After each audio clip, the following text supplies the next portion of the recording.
اب میں ان کے بعد ابھی مقرر ربانی بنت سلامت درجہ رابعہ کو بلا رہی ہوں اسی شعر کے ساتھ۔ روز گناہ کرتا ہوں وہ چھپاتا ہے اپنی رحمت سے، روز گناہ کرتا ہوں وہ چھپاتا ہے اپنی رحمت سے، میں مجبور ہوں اپنی عادت سے، وہ مشہور ہے اپنی رحمت سے۔ اور صوفہ تشریف لائیے اور رحمت خداوندی موضوع پر تفصیلی روشنی فرمائے۔ ربانی بنت سلامت درجہ رابعہ۔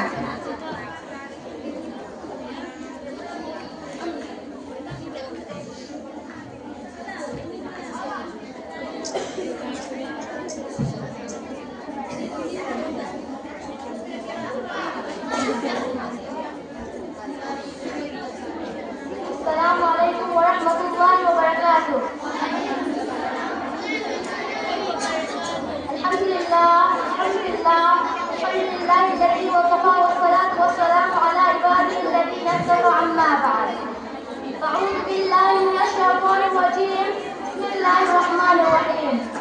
قل یا عبادی الذین اشرکوا علی انفسهم لا تقنطوا من رحمۃ اللہ ان اللہ یغفر الذنوب جميعا انه هو الغفور الرحیم۔ صدق اللہ العظیم۔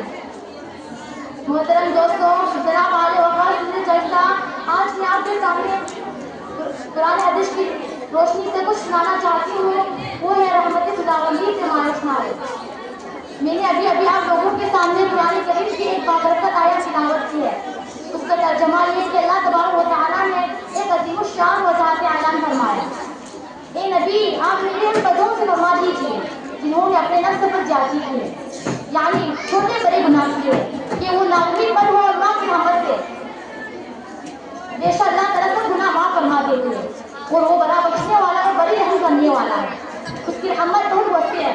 ان رحمتی وسعت کل شیء۔ دوستو، یہاں دنیا میں جو کچھ بھی نظر آ رہی ہے، زمین اشیاء کی تخلیقات، سونا چاندی جواہرات کوٹھی بنگلے محلات اور طرح طرح کی اشائش و آرائش اور نمائش کی چیزیں، یہ سب اللہ تعالیٰ کی رحمت کا نتیجہ ہے۔ محترم دوستو، اللہ تعالیٰ کی رحمت کو وسیع بخشش تامہ کا اندازہ حضرت ابو سعید خدری کی روایت سے ہوتا ہے۔ حضرت ابو سعید خدری رضی اللہ تعالیٰ عنہ کہتے ہیں کہ نبی کریم صلی اللہ علیہ وسلم نے فرمایا، بنی اسرائیل میں شخص تھا جو نامی آدمیوں کو قتل کر چکا تھا۔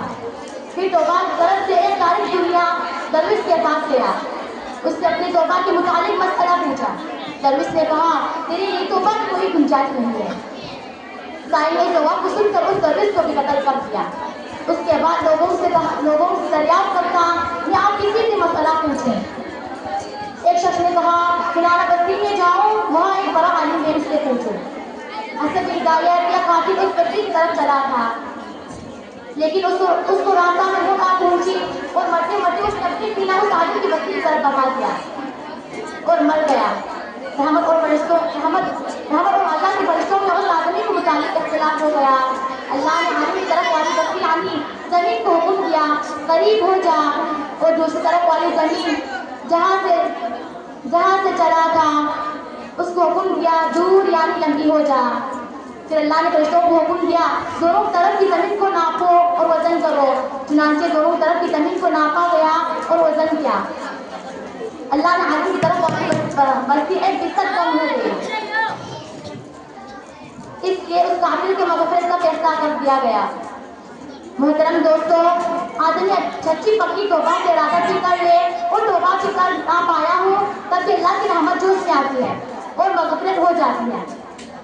میرے عزیز بہنوں، افسوس سے میری یہی درخواست ہے کہ انسان کو اللہ تعالیٰ کی رحمت سے مایوس نہ ہونا چاہیے، کیونکہ بندہ اللہ تعالیٰ کے ساتھ جیسے گمان رکھتا ہے کہ اللہ تعالیٰ ویسا ہی معاملہ اس کے ساتھ فرما دیتے ہیں۔ اس لیے بندہ کو چاہے کہ وہ کام میں لگا رہے، جو بھی ہو سکے کرتے رہے۔ اللہ تعالیٰ کسی کی محنت اور طلب کو فراموش نہیں فرماتے ہیں۔ کسی نے خوب کہا، یہ جاؤ یعنی جتنا کروں گی اتنا ضرور ملے گا۔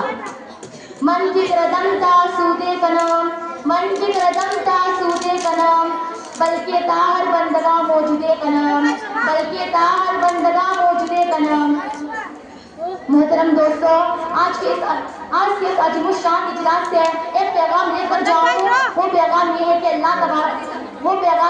اپنے عمل پر ہرگز بھروسہ نہ کرے کہ اس کی رحمت اور بخشش پر نظر رکھے.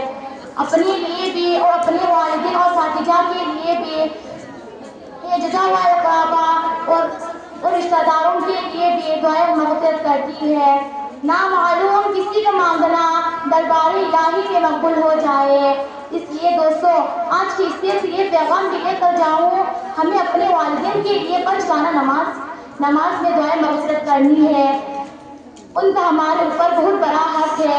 اللہ تعالیٰ ہم سب کو عمل کرنے کی توفیق عطا فرمائے. قلت وقت کی بنا پر میں اپنی تقریر کو ختم کرتی ہوں. وآخر دعوانا الحمدللہ رب العالمین.